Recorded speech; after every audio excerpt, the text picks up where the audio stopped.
बिस्मिल्लाहिर्रहमानिर्रहीम। अस्सलाम वालेकुम। मैं जलील खान कुराची, आप मेरे यूट्यूब चैनल देख रहे हैं।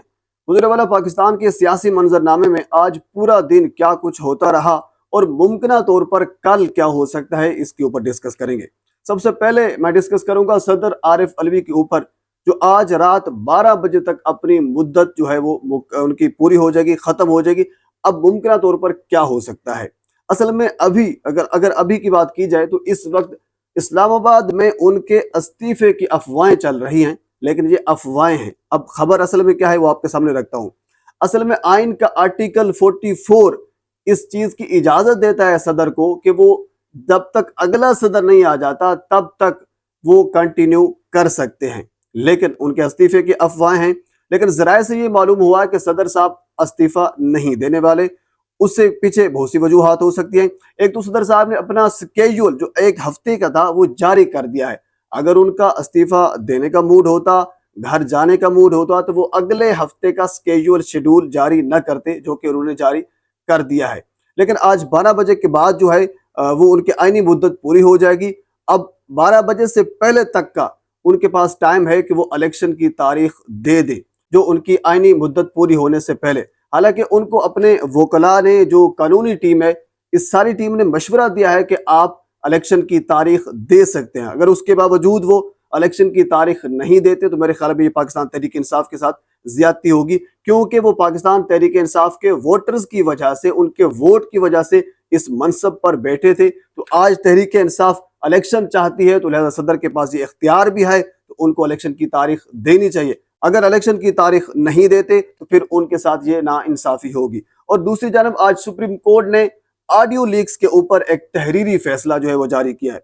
अच्छा, इस फैसले के ऊपर बहुत से लोग एतराजात भी कर रहे हैं और बहुत से लोग इसको अप्रिशिएट भी कर रहे हैं। पहले मैं आपको फैसला आपके सामने रखता हूं और उसके बाद फिर जो बाकी चीजें हैं वो आपके सामने मैं रखूंगा।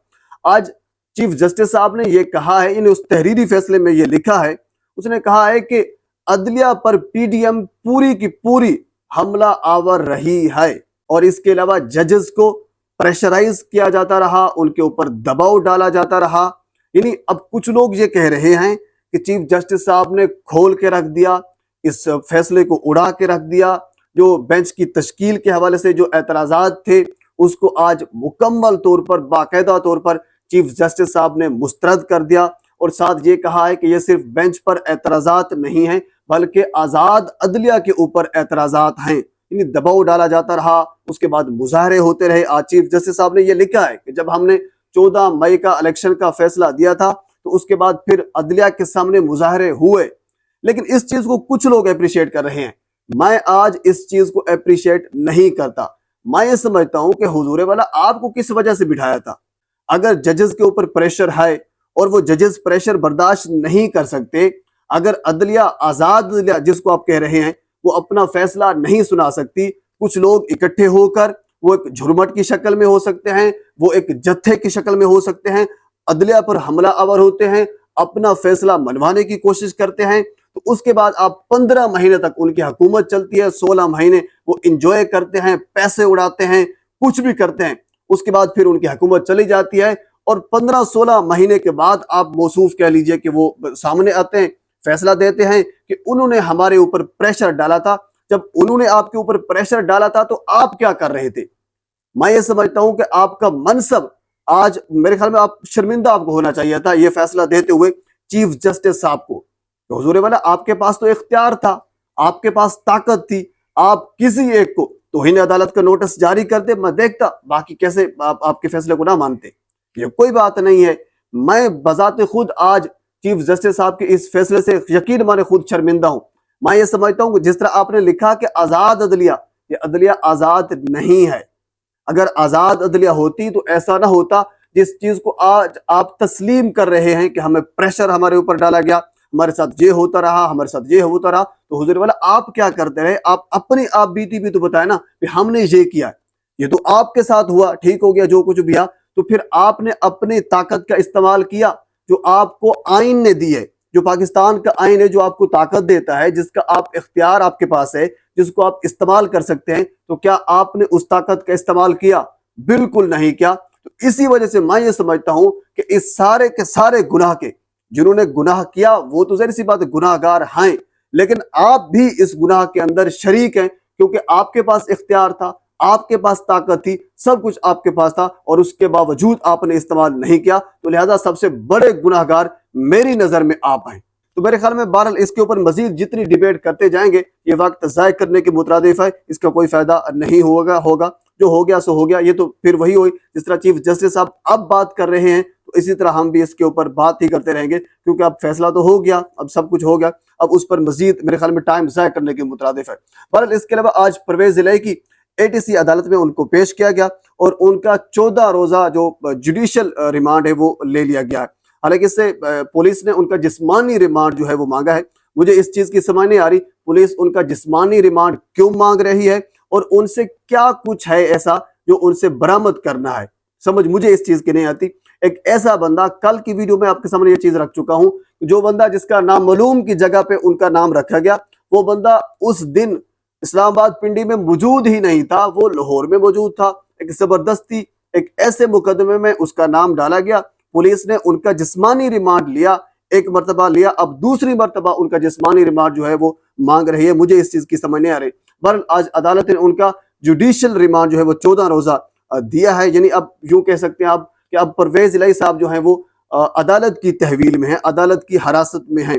اڈیالہ جیل ان کو منتقل کیا گیا پرویز الہی کے کہنے کے اوپر۔ اور ساتھ آپ کو ایک اچھی چیز جہاں یہ بھی بتا دوں کہ اب ان کی ضمانت کی جو درخواست ہے وہ دائر کی جا سکتی ہے، کیونکہ اب جوڈیشل ریمانڈ ہے۔ اگر ریمانڈ جسمانی ہوتا تو پھر نہ ہوتا، اب جوڈیشل ریمانڈ ہے تو لہٰذا ضمانت کی درخواست جو ہے وہ دائر کی جا سکتی ہے۔ لیکن یہ نہیں پتا، ہو سکتا ہے بعد میں ان کو کسی اور، کیونکہ بے شمار کیسز ایسے ہیں جو ابھی سے تیار ہیں، کسی اور کیسز میں ان کو گرفتار کیا جا سکتا ہے۔ اچھا، ساتھ اس کے اور ایک انتہائی بڑی دلچسپ سی خبر میرے سامنے آئی ہے، وہ آپ کے سامنے رکھتا چلوں، اور ساتھ انفارمیشن بھی ہو سکتی ہے آپ کے لیے۔ وہ یہ ہے کہ ابو الحسنات ذوالقرنین صاحب نے کل انہوں نے سماعت کرنی ہے، کیونکہ وہ پہلے رخصت پر تھے، چھٹیوں پر تھے، ان کی بیگم صاحبہ بیمار تھی، آج وہ آئے، لیکن ذرائع یہ بتا رہے ہیں کہ پھر وہ آج چھٹی پر بھی چلے گئے ہیں۔ یعنی کل سائفر والے کیس میں عمران خان کی ضمانت کی درخواست لگی ہوئی ہے، پچھلی درخواست کے اوپر بھی جج ابو الحسنات ذوالقرنین صاحب موجود نہیں تھے، چھٹیوں کے اوپر تھے، تو لہٰذا 9 ستمبر کو جناب وہ درخواست لگی تھی، کل 9 ستمبر ہے، کل سماعت ہے، تو ذرائع یہ بتا رہے ہیں کہ وہ موصوف جو ہیں وہ چھٹی پر چلے گئے ہیں۔ اچھا، ساتھ آپ کو یہ بھی بتا دوں کہ یہ وہی جج صاحب ہیں جنہوں نے کہا تھا کہ میں دلاور نہیں ہوں، میں دلیر ہوں، یعنی میں فیصلہ یعنی کہ دلیری کے ساتھ کروں گا، میرٹ کے اوپر فیصلہ کروں گا۔ یہ ان کے الفاظ ہیں، میرے نہیں ہیں۔ لیکن جہاں تک میری پریڈکشن ہے وہ یہی ہے کہ یہ سائفر والا معاملہ جو ہے یہ لٹکا رہے گا اسلام آباد ہائی کورٹ کے درمیان اور خصوصی عدالت کے درمیان، کیونکہ خصوصی عدالت کے جج ابو الحسنات ذوالقرنین یہ پہلے کہہ چکے ہیں پہلی سماعت میں کہ آپ پہلے اسلام آباد ہائی کورٹ میں جائیں،